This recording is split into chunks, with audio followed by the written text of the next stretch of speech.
We were invited to give our 2 cents, our advice dito sa gagawin nilang dredging dito sa Sinukalan River system natin that will extend from Binalonan down to Binmalay. So, nandito tayo ngayon sa LGU natin. Nonetheless, the place where Samapa was born. No? So, dito nagbibigay na tayo ng guidance kahit papano na gusto natin ma-execute ng maganda itong dredging na gagawin po natin dahil alam naman din natin na napakahalaga nito with the of course the initiative of the provincial government and our governor in support to his initiative. Malinis ang ating kailugan. Well, with regards to this project, ang nag-spearhead po nito is the provincial government. Sabi ko nga na si governor mismo ang merong responsibilidad dito.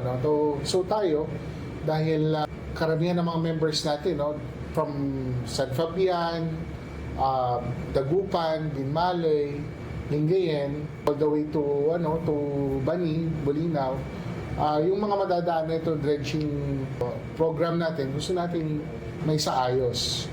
So paano pamamaraan? Well, we will make sure na it will be done in accordance to the regulations by the different departments of the government, DNR, BFAR, DILG.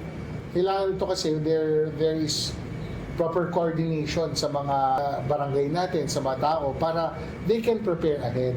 Kung ano man yung mga gagawin nating mga kilos, dahil of course ang dredging, it has its pros and cons, So yung cons side, gusto nating mabawasan or hindi man totally ma-eliminate to through proper discussion and dialogue sa ating mga kasama sa industriya, and with the help of the LGUs na rin.